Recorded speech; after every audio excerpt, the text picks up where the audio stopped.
Bonjour, madame. Bonjour, madame. Qu'est-ce qu'il y a pour votre service? Des légumes? Oui, madame, quelques beaux légumes. Nous avons de beaux haricots verts aujourd'hui. Ils sont bien frais? Bien sûr, madame. Monsieur Kellogg me les apporte tous les jours. Les haricots sont à combien, madame? 1,40 le kilo. Donnez-moi 2 kilos.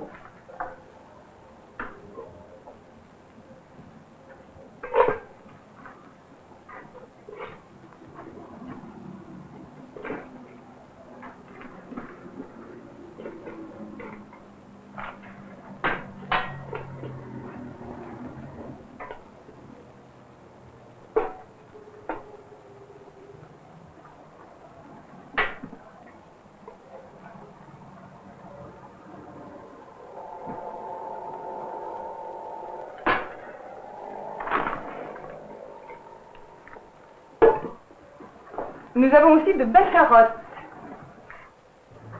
Non, merci. Pas de carottes aujourd'hui. Mais il me faut des pommes de terre. 5 kilos? Non, seulement 2. Je n'ai pas ma voiture aujourd'hui pour les transporter.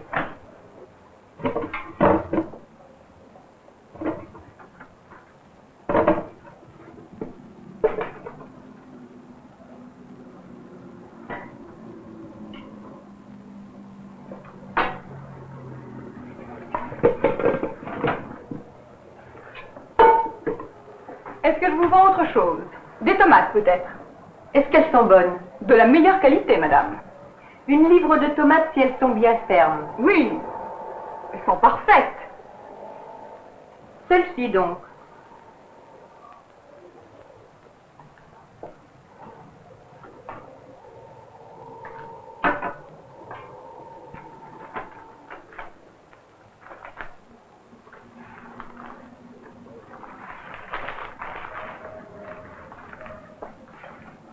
Et puis un grand pain, madame. Celui-ci, madame? Oui, celui-là. Je ne vous vends rien d'autre? Non, merci. C'est combien? Un instant, voilà. 2 kilos de haricots verts, 2 francs 80, 2 kilos de pommes de terre, 0 francs 90, une livre de tomates, 0 francs 50 et un pain, 0 francs 80.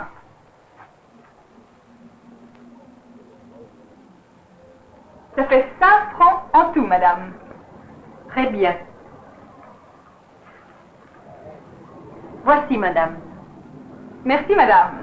Et revenez nous voir. Au revoir, madame. Au revoir, madame.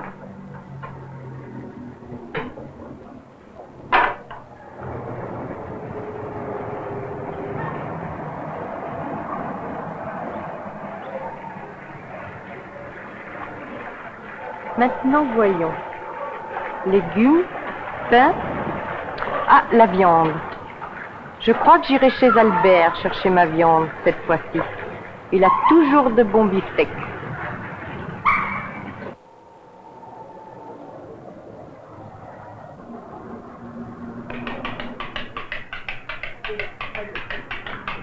Bonjour Madame Brun. Bonjour Albert.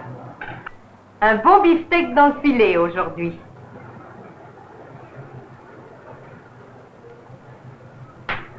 Je regrette Madame, mais je n'ai pas la qualité que vous désirez. Mais j'ai un très beau rôti.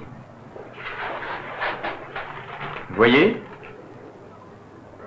Vous n'avez rien de plus petit? C'est tout ce que j'ai Madame. Très bien. Donnez-moi le rôti. C'est combien? 8 francs 60.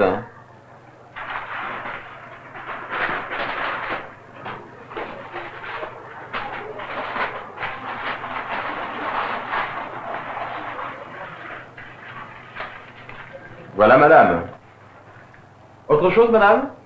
Ça suffit pour aujourd'hui. C'est déjà très lourd à porter. À vrai dire, vous êtes très chargé. Avez-vous besoin d'aide? Pas du tout, merci. Ça peut aller.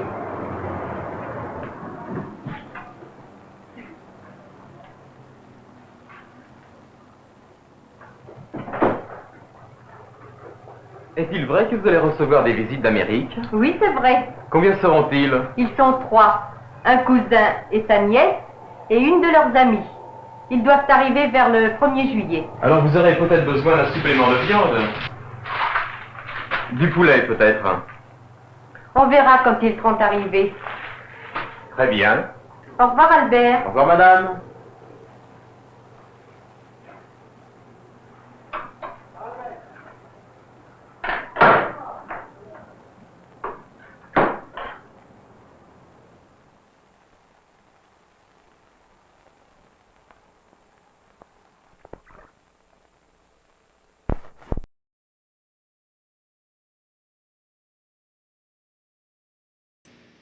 Oh, YouTube. Something changed over the weekend as far as how the YouTube channel was creating new events.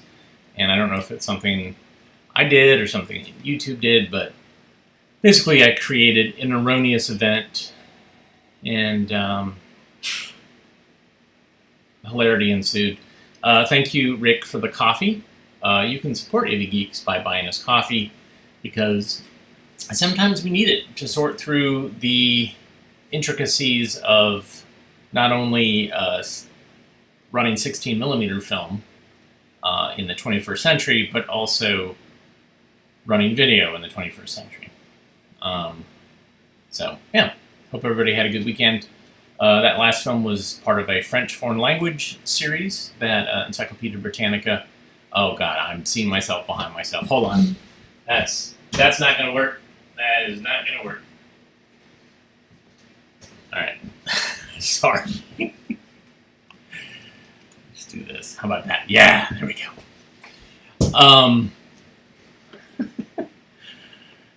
Starting off with a bang here at AV Geeks. Let's think about how to be keep mentally fit. Yeah, it's pretty great. The title's clipped on this, but it's still a pretty good film. So, mental health, keeping mentally fit. Dorothy Westerly has a tooth that needs fixing, but she's in good health, I'd say. Mighty good health. That have helped them stay physically. Habits of cleanliness, good diet, exercise, and rest. But there's another side to good health, and that's good mental health. Comes naturally to most people. Parents who are mentally healthy bring up their children to be mentally healthy, too. Take Tommy Clark there. He learned the first rule for good mental health a long time ago, about not bottling up his emotions. Now, when he works up a head of steam, he puts it to work in a useful way, instead of holding it inside. When you try to do that, it's bound to come out in some unpleasant way. Tommy learned that some years back, just after his younger brother was born. Come on, Jimmy. Have some. Come on. Tommy, eat your meat. You haven't eaten a bite all day. I declare I don't know what's got into you. You heard your mother, Thomas. Now do as she says. Finally, his folks sent him to see me. There wasn't anything physically wrong with him that I could find, so I began to talk with him. If you've got something on your mind, Tommy, why don't you talk about it? Well, We all have our problems, Tommy. but I can talk about it. Of course you can. And you know something? The more you talk about your problems, the easier they are to solve. It's bottling things up inside is bad. When you feel something, if you're mad or afraid or worried, you've got to let it out or it'll come out some other way. Like you lose weight and not sleeping. Now, what is it, son? Gosh, Dr. Martinson, this may sound kind of funny to you. No, it won't. I don't think my folks want me anymore. They're planning to get rid of me. What makes you think that, son? I heard them say so one night. They thought I was asleep. Ever since I was born, Well, it wasn't easy to prove to Tommy that he was wrong. As in so many cases like this, his parents were partly to blame. The new baby was taking more of their attention than they realized. got a chance to talk to Tommy, and it turned out that they'd been talking about sending Tommy to camp for the summer, and he misunderstood them. Well, we finally got it straightened out. But it taught Tommy a lesson that many people don't learn so quickly, about not bottling up his emotions. He learned that it could be easy to talk to his folks and that he didn't have to hide his... Good night, Mom. Good night, Tommy. Well, that is quite a few years ago today. That has helped him through many a tough spot. Of course, we're talking of simple rules for staying in good mental health. And that brings us to the second rule, respecting yourself. Sounds easy, doesn't it? But look what happened to Bruce Matthews. He went out for the tennis team a couple of years ago, and while he had a lot to learn, he had the makings of a fine player. But he wasn't satisfied with slow, steady improvement. Oh, he expected himself to be perfect right from the start. Missing a point would make him boil over at himself. Well, the coach finally caught on to what Bruce was doing to himself with his demand for perfection.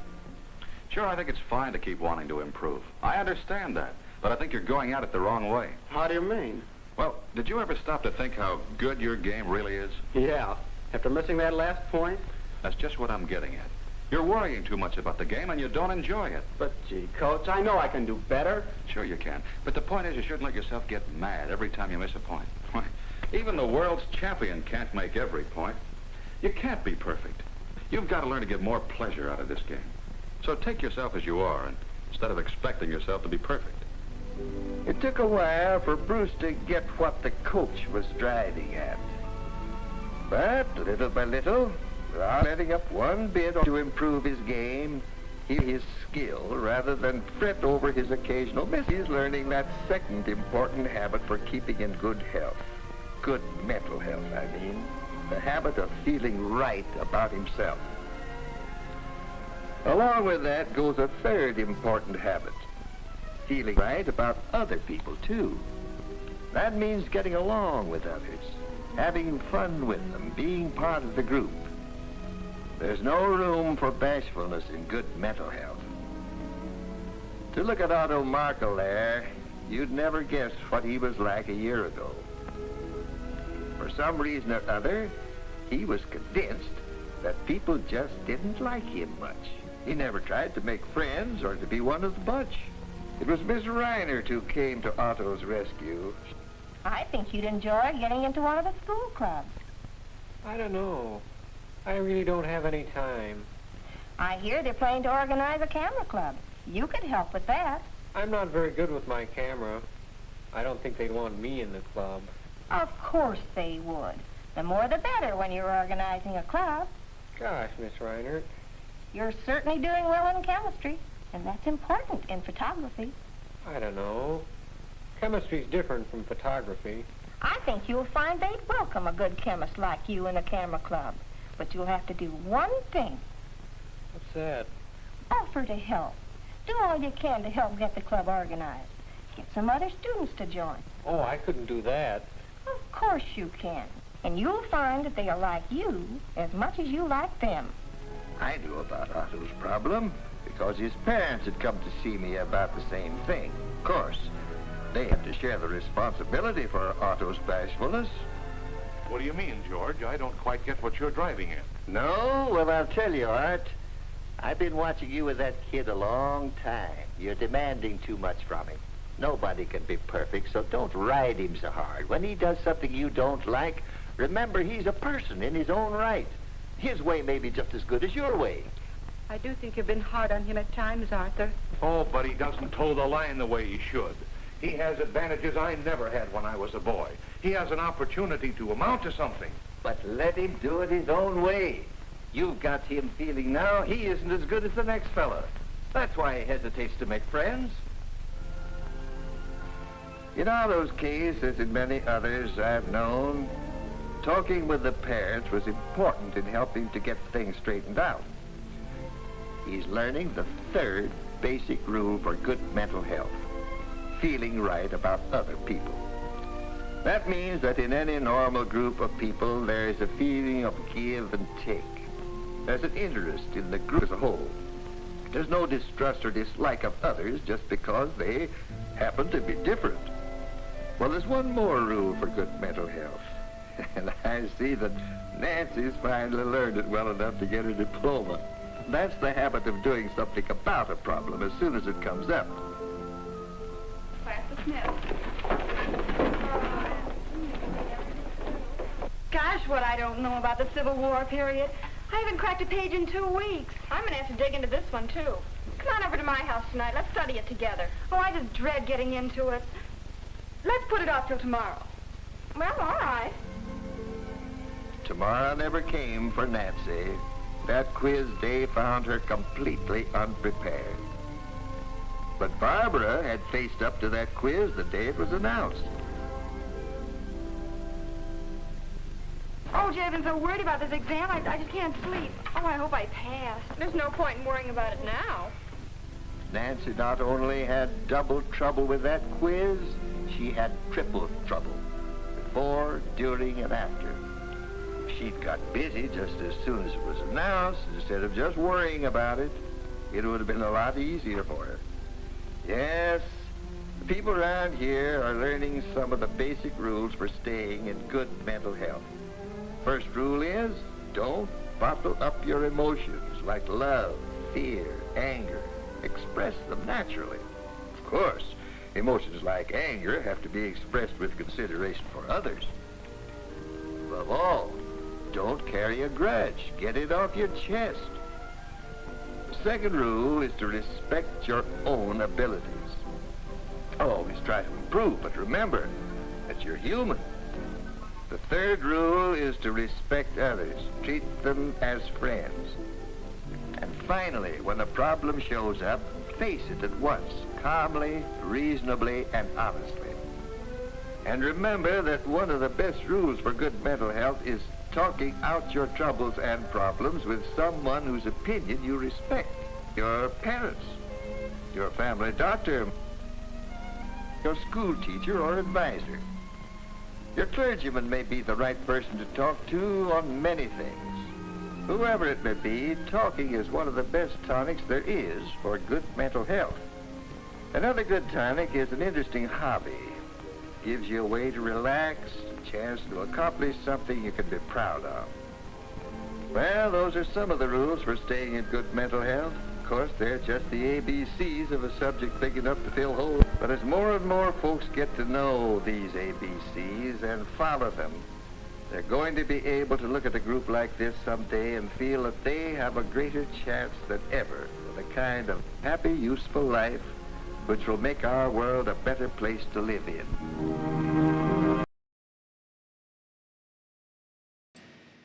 It's kind of spicy, but still pretty great. A friend of the doctor who knows everybody's problems and is happy to tell them to you before HIPAA was enacted. I have a really nice color print of this film, and I don't know if I've transferred it. I was kind of looking for it recently. But you know what? I was thinking, it's been a while since we've shown a film about steel. Let's watch a film about steel making. Enjoy. It's got beautiful color.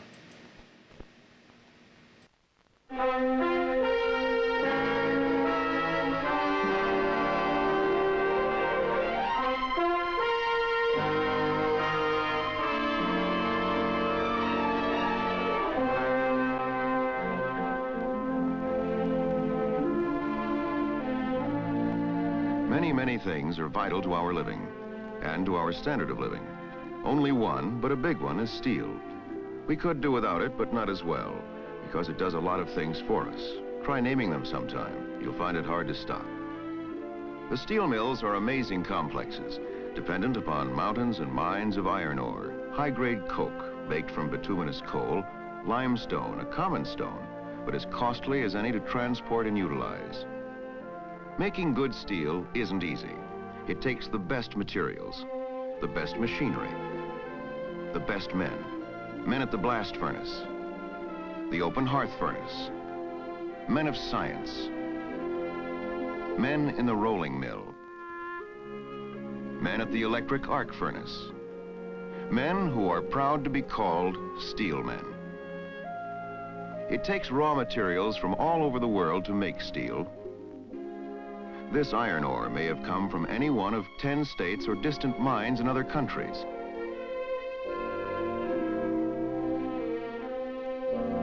The first step in producing steel is to make iron in the blast furnace. The raw materials are taken to the top of the furnace in skip cars. Loaded at the bottom of the furnace, this car carries raw iron ore. Sometimes the ore is sintered or pelletized to facilitate blast furnace operation.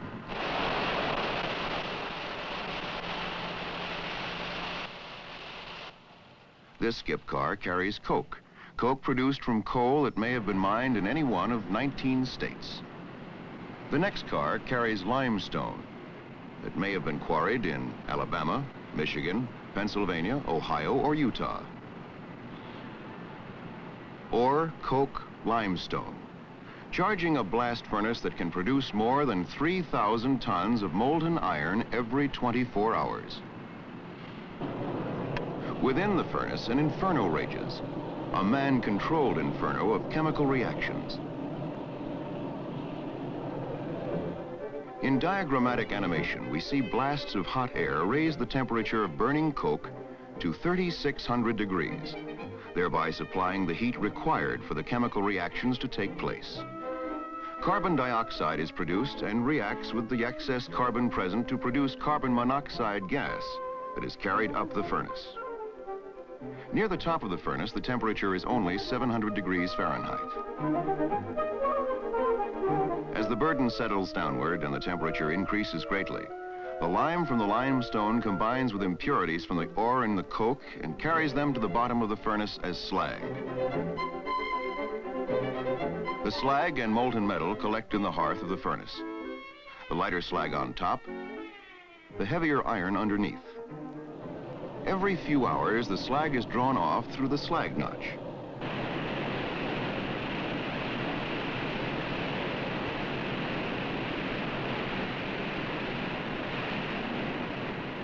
Several times a day, the molten iron is cast from a separate opening.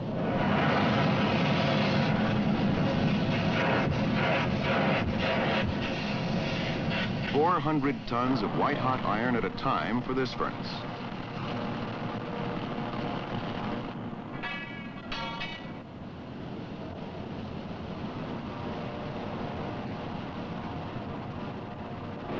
The gushing stream of iron runs into an insulated transfer car where it is kept molten. Transfer cars move the molten iron from the blast furnace to the steel-making furnaces where the iron is changed into steel. Here, the transfer car tips to pour the liquid metal into a ladle, which will carry the hot iron to the open hearth furnace.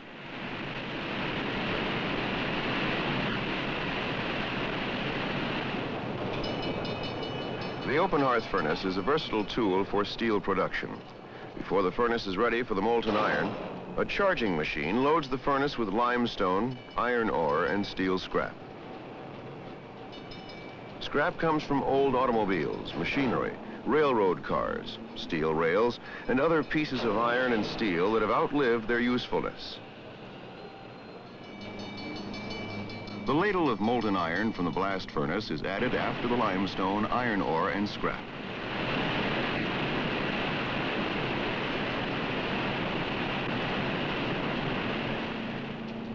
Scientific controls help the melter meet the most exacting specifications. To get a better look at what happens inside the open hearth, let's diagram it with the top off. We see that the molten mixture is held in an oblong, shallow hearth. Burners at each end of the furnace alternately send long tongues of flame across the surface of the mixture. The searing flames raise the temperature of the charge to about 3,000 degrees. And chemical reactions take place that change iron to steel. The appearance of the slag on a heat of steel is important to the melter. There's no substitute for experience. It takes a real pro with all the help he can get from scientific instruments. to judge when the chemical reactions have gone far enough to give the steel the exact composition required. By this time, the melter has a lab report which he checks against the production order. This heat meets specifications. A pyrometer gives him further information, measuring temperatures far beyond the range of an ordinary thermometer. That cable hanging from the back of the handle runs directly to the control panel. With only a glance, the melter has to be able to read and interpret the recordings of precise instruments. Instruments that tell him what he needs to know. With a signal to his crew, the melter goes to the tapping side of the furnace.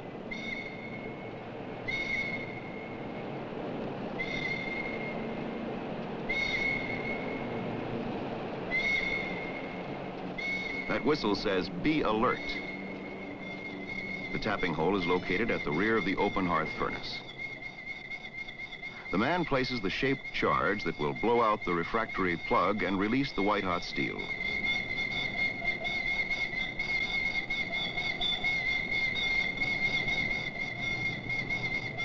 The wire from the charge is connected to the battery.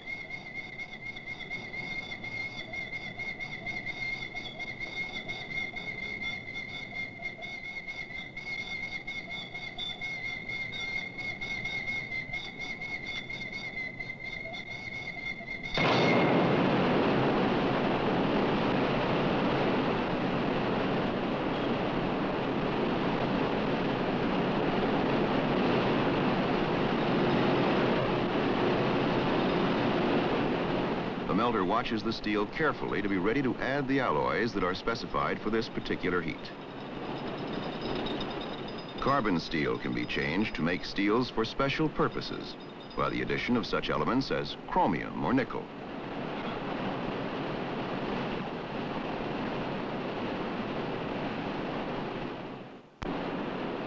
Introduction of oxygen by lance improved the efficiency of open hearth production to a significant degree, but its most efficient application is developed today in the basic oxygen process. A basic oxygen shop can turn out high-quality steel much faster than open hearth furnaces.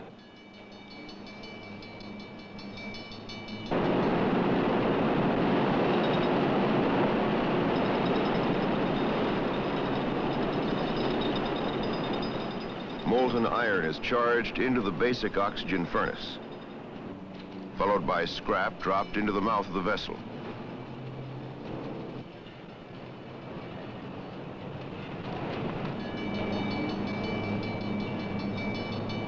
In the basic oxygen process, the chemical and physical reactions take place very quickly.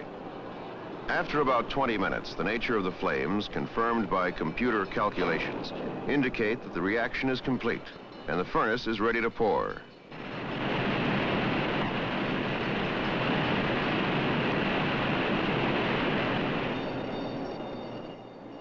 Another important tool of steel making is the electric arc furnace. This is used to make stainless and many other special steels. Scrap is its basic diet.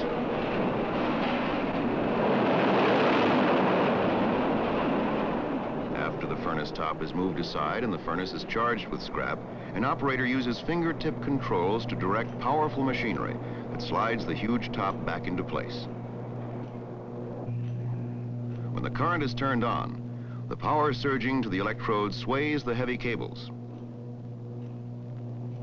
In fact, you could light a fair-sized city with the electricity used in a single electric arc furnace. Here, too, the melter is the master chef who controls the recipe for the special steel he's making.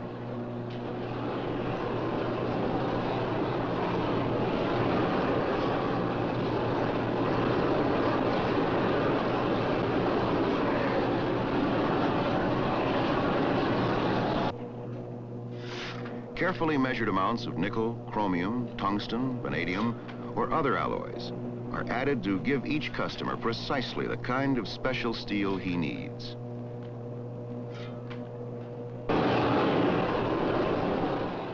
The charging machine adds limestone and other materials to remove impurities.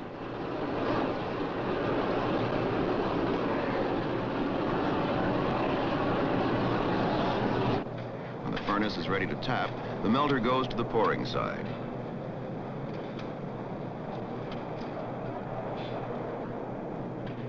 He pushes a lever, and the whole furnace tilts to pour the steel into the waiting ladle.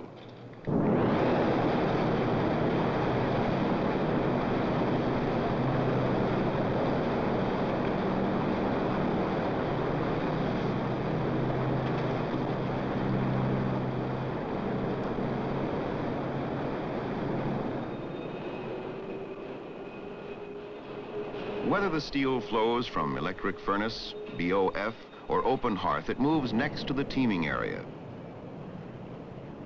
But this is only the beginning, for different steels acquire still more varied qualities in the treating and shaping yet to come.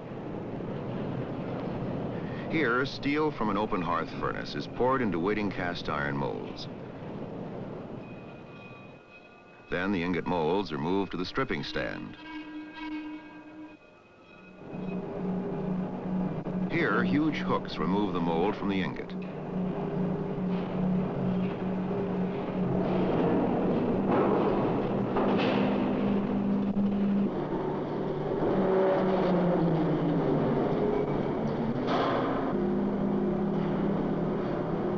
The ingot is still hot but solid enough to hold its shape.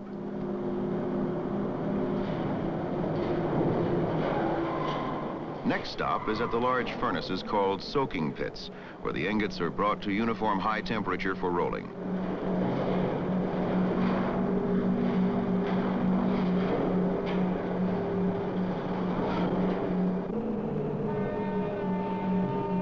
When the rolling mill calls for steel, the ingot is ready. 2,300 degrees hot, top to bottom, inside and out. In these operations, ingots generally range from 4 1/2 to 24 tons. That's from 9,000 to 48,000 pounds.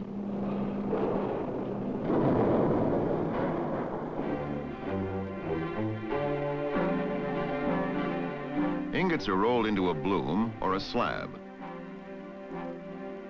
Blooms give the world structural steel.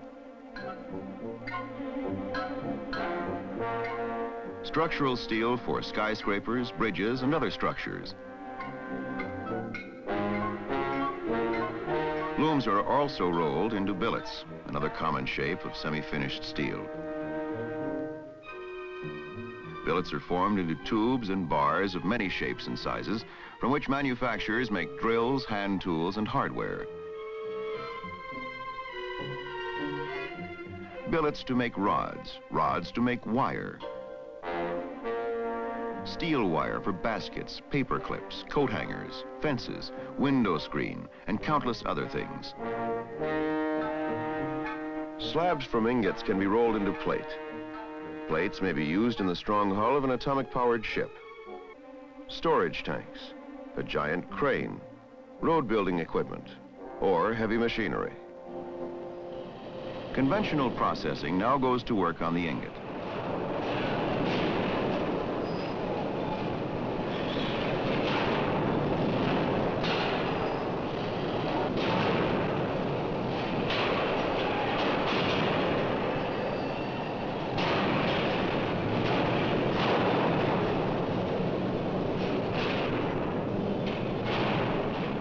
Skilled men manipulate the mechanical monsters that shape and form the ingot into slabs.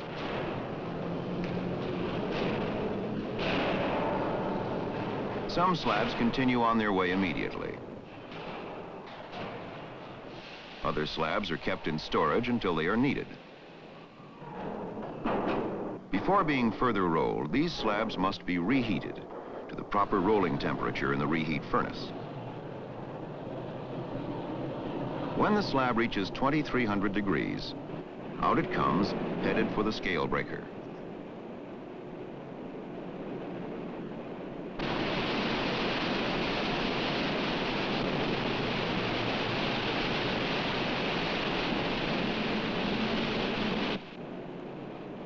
Then it continues through the roughing stands.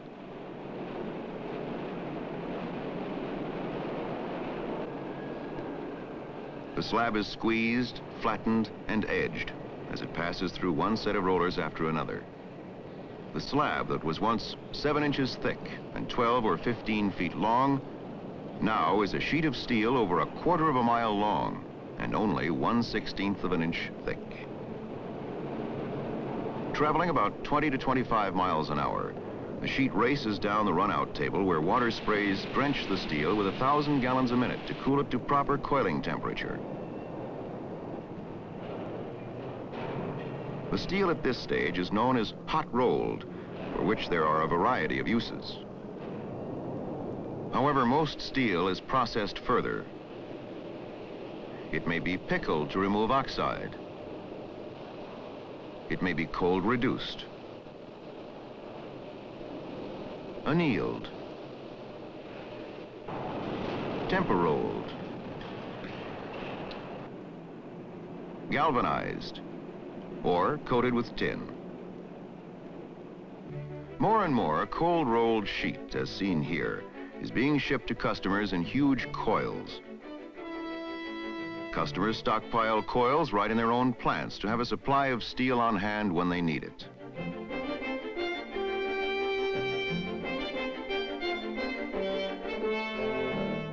Steel like this, but with many technical variations according to the needs of customers, continues now in every direction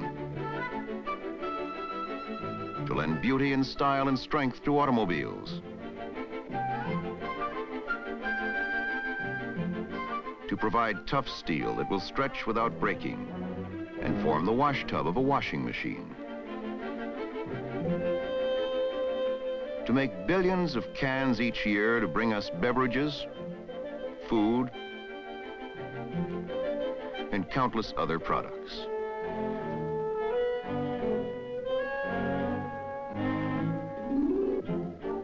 To give polish and durability to kitchen cabinets and appliances, or to form the clean and colorful surfaces for the buildings of today and tomorrow. No other metal, perhaps no other material, is as versatile as steel, and yet it is not easily produced. The investment of many thousands of share owners is required to build and keep modern the mills. The imagination and patient continuing research of many trained minds is essential to the development of new and improved products and methods. But above all, steel challenges and attracts the dedication of thousands of men, proud to be called steel men, proud of their contribution to a world in which the progress of man is so closely associated with the progress of steel.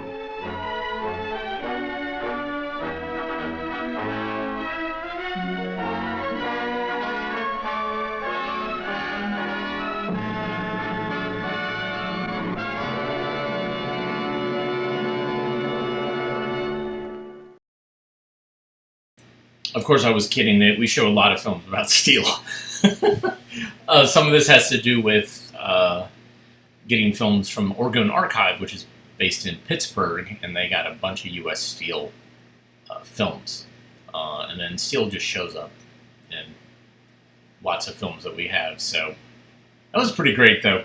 Somebody asked me a question about, they saw at the beginning title, it said Technicolor. And they wanted to know the difference between Technicolor and Kodachrome. So here's the kind of weird thing about Technicolor is they shot it in Technicolor, which means that they shot it with a Technicolor camera that had 3 negatives that were mono film. And they had a prism that would split red, green, blue. And so what you would do is you would shoot the raw 3-strip Technicolor negative. Then they would process it and then use, Technicolor had their proprietary dyes that they would use based on the 3 strips, and you would have this vivid color. And what's great about that is the fact that since it's monochrome, the negatives are monochrome, that means that they don't fade. The disadvantage of that is that if one of the three strips gets damaged or begins to shrink a little bit, then you get this weird kind of offset. And there's restoration software that's designed for that, and there's also people who are, when they're printing from original Technicolor negatives, they're trying to offset that and figure out ways to compensate for that. So that's pretty interesting. Now, in the 16mm realm, there is certainly Technicolor prints, but I have run across prints that say that they're Technicolor in the titles, but they have faded red because they were shot on Technicolor, but they were printed on Eastman Color or Ektachrome. This could have been printed to Technicolor. It could also have been printed to Kodachrome. It's unlikely that this was shot to Ektachrome. So there's the geek part of the AV Geeks part of the show today. Technicolor is an amazing process. Big pain in the butt because you have to have a giant camera that has 3 separate reels of film, so it's huge. Then you had to shield it for sound because you had 3 whirring machine gears, motors kind of whirring at the same time. And so you had to have what's called a blimp that was kind of this enclosed thing that went around the camera so it wouldn't be so loud. Yeah, it was expensive too. It was super expensive to shoot on Technicolor, which is Hollywood did it, but then and Technicolor still kind of exists, and I've seen Technicolor home movies, like where they've processed it, but they've really just processed like Kodachrome or Ektachrome or something, and so there you go. All right, it's time for Inside Out, and looks like I accidentally made itself halfway through, so let me restart it. All right. Anyways, Inside Out, that popular 70s show that was on public television, also shown in schools. Here we go. Traveling shoes. The following is from a national instructional television series. The series and related materials were developed and supported by 32 educational agencies, with additional support from Exxon Corporation.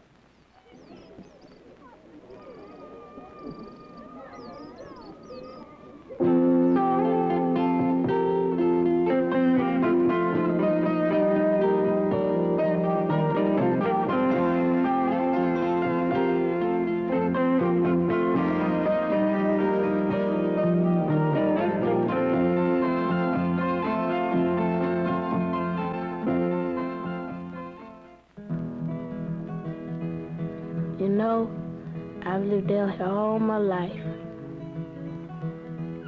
I would never want to leave here. When I get a little bit older, I'm going to help my daddy on the crab boat. We're going to be partners.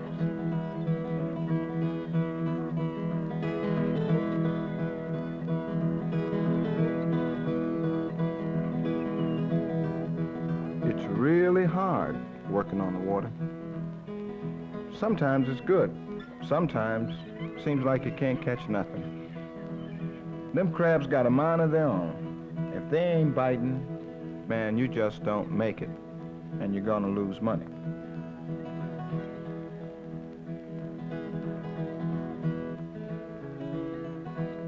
Working on the water is not like a steady job. You just don't get a paycheck every week.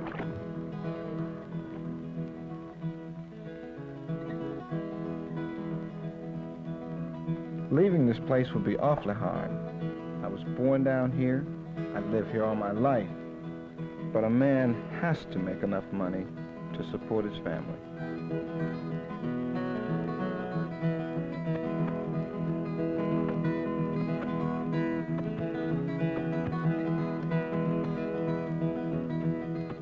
Even with the family working the garden, we just can't make ends meet.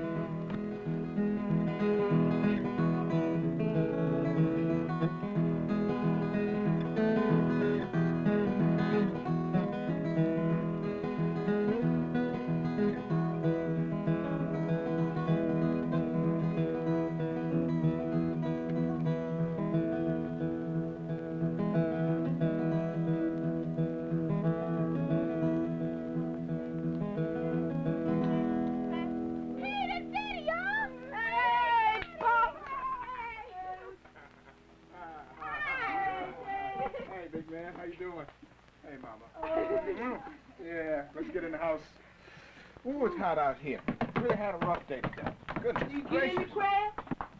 They're coming in the next load.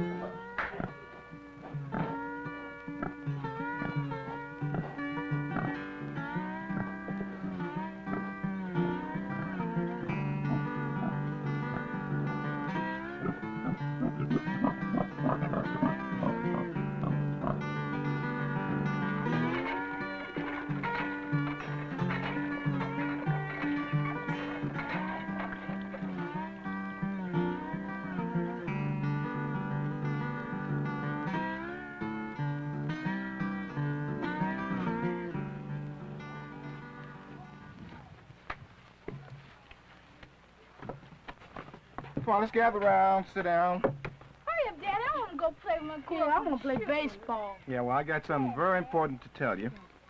Your mother and me have been talking about something that's very important. And I know that you all have been suspecting something. So I thought this would be a good time to tell you about it. We're going to move. What? I can't make enough money here. No. I can't take care of the family on the money I make working on the water. The little bit we get from the garden just won't do. We're going to have to move to the city. I have a job already, and it's a good job, and I get a regular paycheck. And we're going to need everybody pitching in to help your mother get everything packed so that we'll be ready to go. I don't want to go. I want to stay at Grandpa's house. Stuart, the whole family's going. That's it. Do you understand? I ain't going. We're a family, and we're going to stay together as a family. We're all going. Okay, that's enough of that. It's getting hot. Let's go to the beach, okay? Yeah, let's go. Come on. I don't want to go. Come on.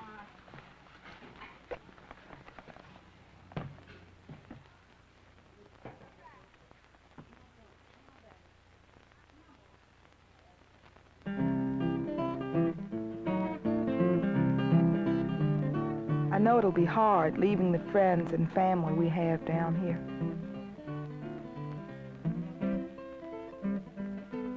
There's so many memories around here, like that old school over there. That's where Grandpa went to school when he was a little boy.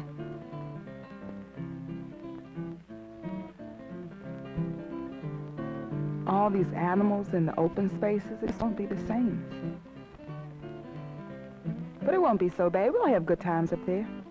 After all, we can always come back and visit the folks down here.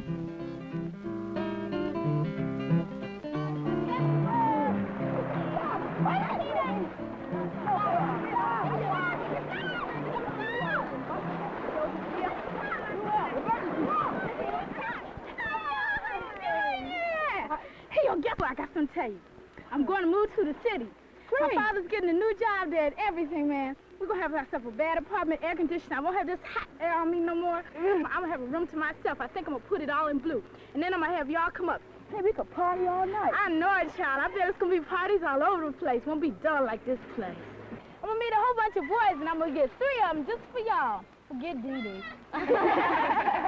I'm going to learn how to drive, too, and then we can get a car and go all over the place. We'll be going to parties and everything. That'd be great. I know. Get all this talk, y'all. Let's go swimming. It's hot. Yeah. Come on. Come on, Dee Dee. Get the shit off.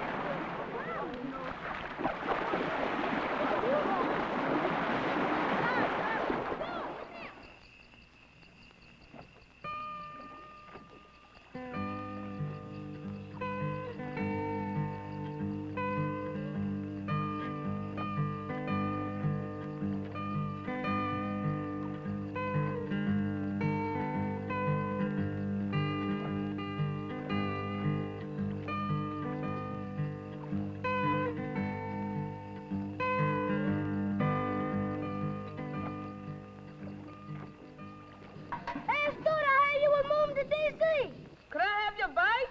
Could I have your boat? You 3 guys don't have to worry. You're not getting any of my toys. I'm going to tell my papa all about it tonight. I'm not going. You better watch out. I heard that those boys are pretty tough up there. I don't need to worry. I'm not going. We'll see about that. I'm pressing on.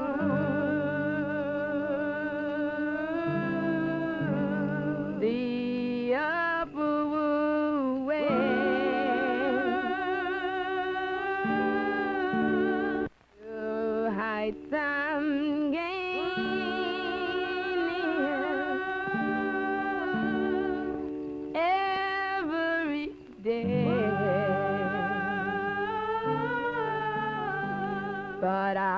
I'll keep on trusting,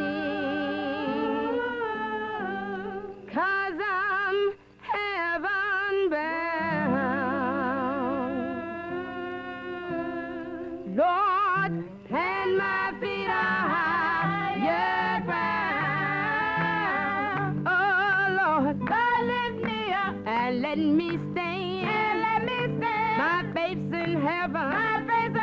Be tabling. Your higher plane. That I have found. Lord, let my feet on higher ground. Oh Lord, God lift me up.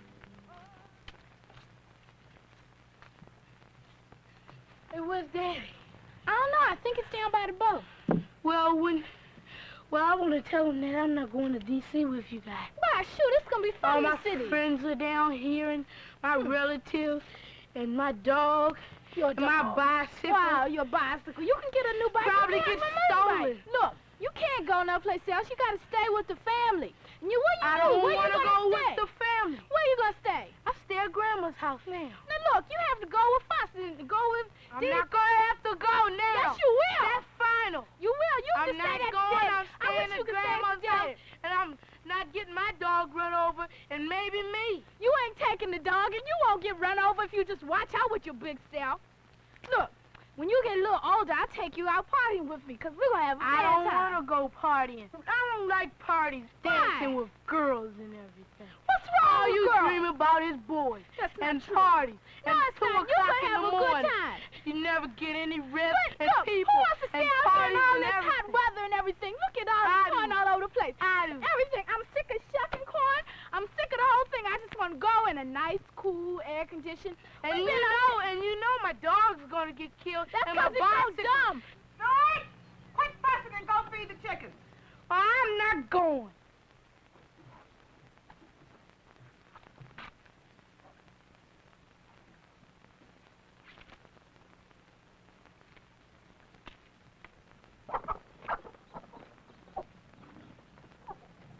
Oh, I wish they'd let me stay here with Grandpa, but I know they won't.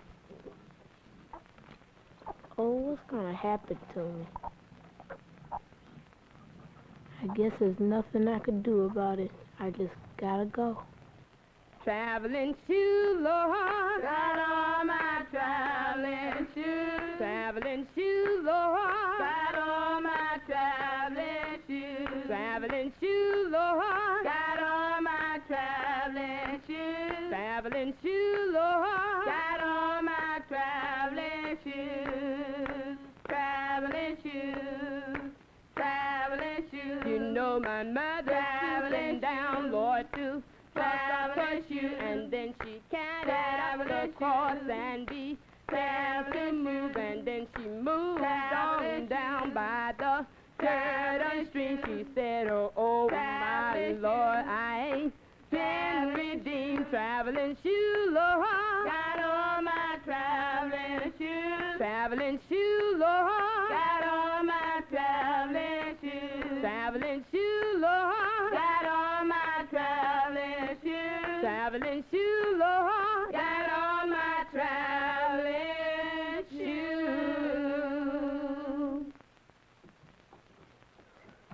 All right, y'all. Let's get ready to go to church. Everybody inside. Thanks a lot, fellas. Okay. Appreciate you coming to help us out. See you at the church, okay?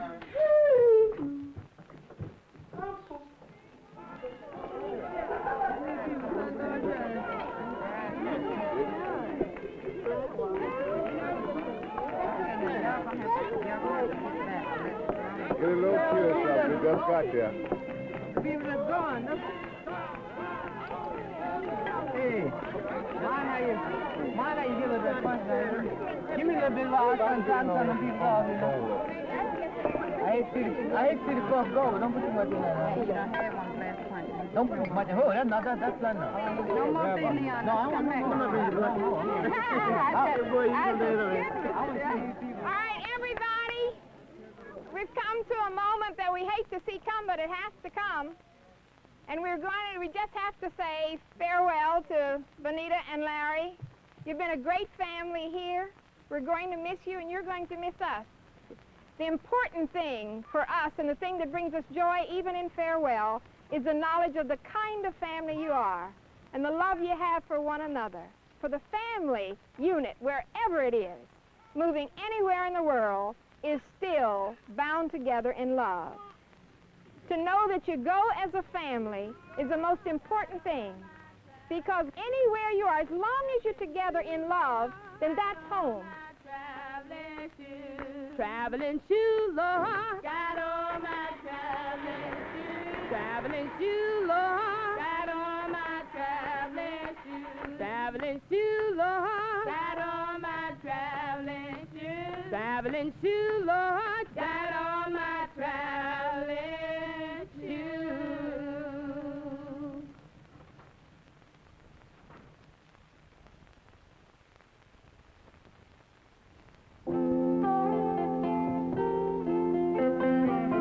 Inside Out is a series of programs and related materials developed and supported by 32 educational agencies in the United States and Canada, with additional support from Exxon Corporation. This program was produced by WNVT, Northern Virginia Educational Television, under the supervision of NIT, National Instructional Television.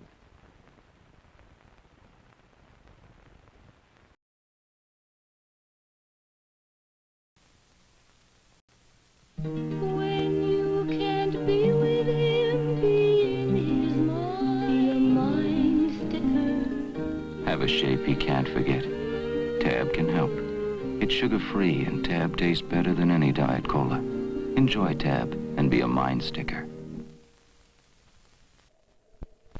May I point out, beer lovers, that refrigerators are difficult to carry and may contain ordinary beer, while this 12-pack is easy to carry and always contains less filling, Lucky Light. Obviously, then, one should purchase this 12-pack instead of a refrigerator. When you're hot and thirsty, why suffer? Come on into the blizzard. Come on in and grab a slug of Fresca.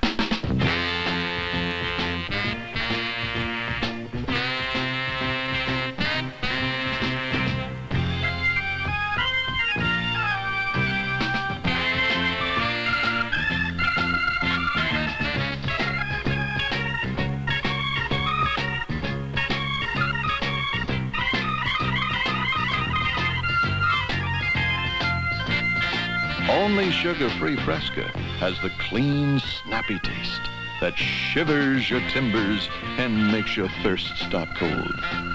So don't be left out in the warm. Come on in where it's freezing. Come on in with Fresca. Freezing Fresca.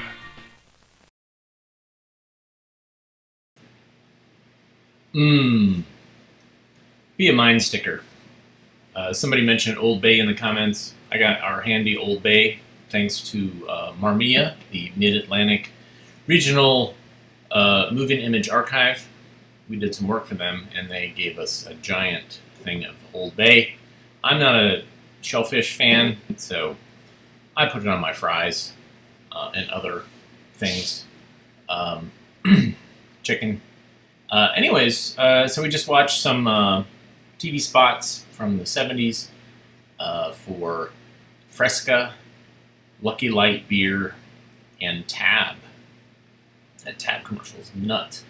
And then prior to that, we just watched Inside Out Traveling Shoes, which we see a brother and a sister reconciling the fact that they have to move, and how excited the sister is, and how upset the brother is. I went through this in the 4th grade. I went to 3 different 4th grades. So I went from suburban Dayton, Ohio, to rural North Carolina, to a little less rural North Carolina, where I stayed until college. But yeah, it can be rough. So interesting to watch that. You know, the Inside Out series is a lot about the emotions, processing emotions about different things, and don't necessarily give answers to the questions that they bring up, which is why I love it. Thanks everybody for tuning in today. If you wanted to reward us, you can buy us some coffee. You can go to avgeeks.com and buy DVDs. You can also just tell the world that you like AV Geeks by telling the world that you like AV Geeks, or by hitting little buttons that say things, a thumb that goes up, which means that you like it, or a little thing that says subscribe, or there's some sort of notification little bell icon. You can also comment and subscribe, etc. So, anyways, thanks everybody for tuning in. We'll be back tomorrow, 1 o'clock. We'll watch some more films and talk about them and see how they impacted our lives. Until then, please rewind, love each other, and we'll see you tomorrow. Take care.